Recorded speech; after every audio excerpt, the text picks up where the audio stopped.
이재명 대통령 긴급 지시로 결국 오늘 임시국무회의에서 조국 전 대표는 사면받았습니다. 이렇게 된다면 차후 지방선거에서 광역단체장 선거 또는 재보궐에서 출마할 것 같은데 앞으로 정치권에서도 큰 파장이 있을 것 같습니다. 한편 최근 검찰총장 썰로 핫한 추강욱 전 의원도 특별 사면이 확정된 상황입니다. 사실 법무부가 현재 검찰총장 임명을 계속 미루고 있는데 이건 아마도 추석까지 검찰개혁 입법을 마무리하고 인선을 할 것 같습니다. 관련해 검찰총장이 아니더라도 많은 자리에 하마평이 오르고 있는 추강욱 전 의원이 김건희 일가를 도륙할 수 있는 비책과 전국 분석 모시고 이어가 보겠습니다.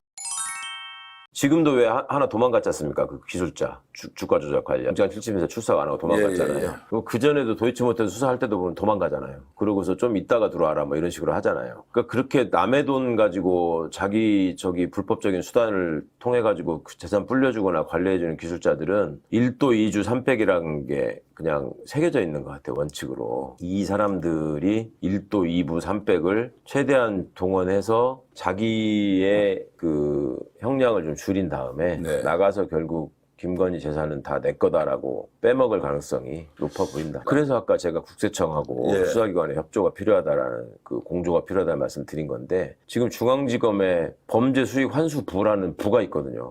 근데 이제 앞으로 검찰개혁법안이 통과되고 나면 거기서 검찰 권한으로서 과거처럼 막 수사, 기소, 집행 이런 것과 다 관련된 거를 다 하는 거는 이제 없어질 거니까 뭔가 그거를 맡는 확실한 부서가 만들어지고 거기에 또 대통령이 힘을 실어주고 그런 순서가 이어져야 되지 않을까 합니다. 법적으로는 분명히 할 수 있고 해야 되는 일이고요. 근데 과거 사례를 보면 특검에서 한번 이렇게 정리가 되고 나면은 나머지 이제 부스러기 사건들은 일반 수사기관에서 별로 생색이 안 난다고 생각해서 안 하는 경향이 있는데 이재명 정부에서는 저는 그렇게 못할 것 같아요. 일단 대통령 본인이 그런 식의 수사기관의 행태를 너무 잘 알고 있는 분이고 또 뭔가 한번 그 소나기가 지나가고 나면 그 뒤에 숨어가지고 그냥 눈만 굴리고 있는 공무원들의 행태를 너무나 많이 봐왔고 용납하지 않는 스타일이기 때문에 저는 그 점에 대해서는 과거하고 좀 다르지 않을까 기대합니다. 사실은 구조적으로 보면 정당이 온갖 입들이 떠드는 조직이기 때문에 그게 좀 상대적으로 느릴 수밖에 없고 정당이 또 그래야 되는 거죠. 뭔가 의견을 수렴해가지고 뒷받침할 수 있는 그 역할을 해야 되니까 여당은 특히. 근데 예전부터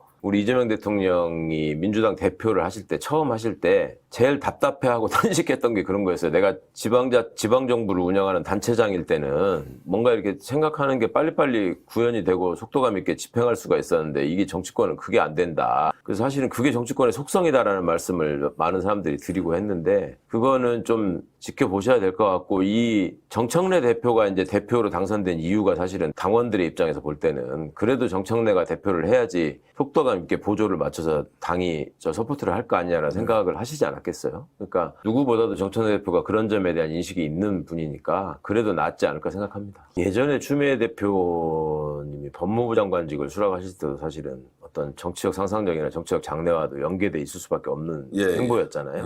이번에 이제 법사위원장을 맡으신 것도 사실은 국회의장급이잖아요. 추미애 의원은.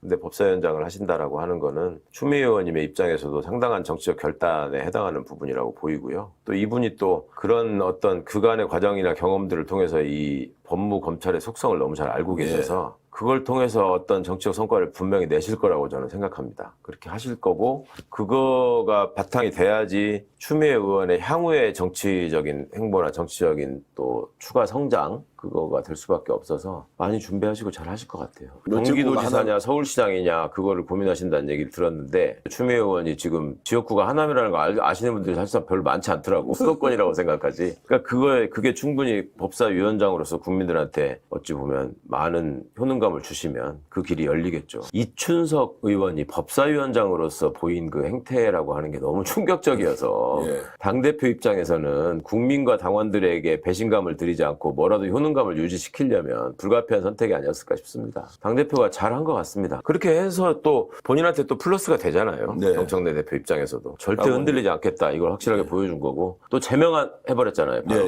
이춘석 의원을. 두 분이 원래 뭐 전혀 모르는 사이도 아니고 좀 가까웠다라는 이야기도 얘기도 들리기도 하던데. 아, 그렇죠. 둘 다 초선을 17대 때 시작한 사이고, 예. 둘 다 사선 의원이고, 그런데. 이제 의원직 박탈하고는 좀 다른 거죠. 현재는 예. 당원이 아니다. 그러니까 예. 출당이라고 예전에 많이 예, 했죠. 예. 당에서 축출한 건데, 예. 정치적 장래를 놓고 보자면, 이춘석 의원의 정치적 기반이 전라북도 익산시인데, 예. 이게 이렇게 제명을 당하면 나중에 복당하기도 굉장히 어려워요. 그렇다면 정치적으로 사실상 사망 선고를 받은 거라고 봐야 되고, 수사 결과에 따라서는 당연히 의원직을 상실할 수도 있고, 또 여론의 향배에 따라서는 국회에서 제명 결의를 할 수도 있으니까, 과거에 보면 강용석 의원이 그 아나운서 성희롱 파문 이런 것 때문에 그 윤리위 제소가 되고 그 본회의까지 갔거든요. 근데 그 사람 그때 얘기했던 파장이나 그 행동으로 봐서는 제명돼야 마땅하다라고 다들 생각했는데 결국 제명 안 됐거든요. 네. 그러니까 그런 점에 비춰보자면 제명까지 이르는 길이 뭐 그렇게 쉽지는 않을 것 같다. 네, 공감합니다. 그리고 애초 몇 번 더 소환 조사한 뒤 영장을 칠 수 있다는 전망도 있었습니다만 결국 한 차례 조사 만에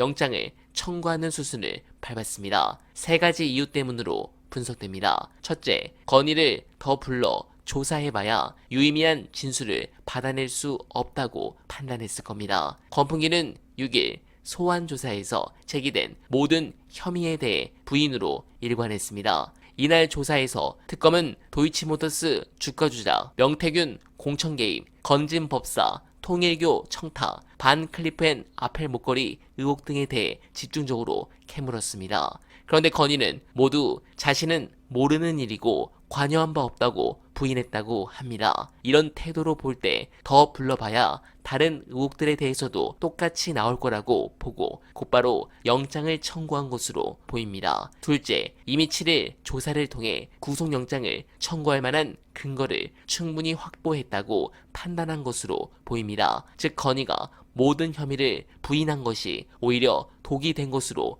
보이는 대목입니다. 특검은 이미 이날 조사한 혐의들을 입증하는 각종 물증과 증언을 상당 부분 확보해 둔 것으로 알려졌습니다. 정황과 증거가 다 김건희를 가리키는데도 혼자서만 부인하는 형국입니다. 이런 경우 자유롭게 풀어놔두면 증거인멸과 말맞추기를 시도할 수 있다는 의구심을 피하기 어렵습니다. 결국 영장에 자신감이 있다는 행보일 수 있습니다. 마지막으로 윤석열의 체포 무산도 영향을 끼쳤을 겁니다. 만약 윤이 조사에 협조했다면 김건희도 몇 차례 더 불러서 두 사람 진술을 비교하는 시간을 가졌을지 모릅니다. 그러나 이번에도 윤이 완강히 저항해서 체포 조사가 무산됐죠. 굳이 김건희 구속을 미룰 이유가 없어진 셈입니다. 그런 부분에서 저들의 비참한 삶의 끝이 다가오는데 내일 영장 발부로 여러분들께서 행복한 한 주를 보내시길 간절하게 바라며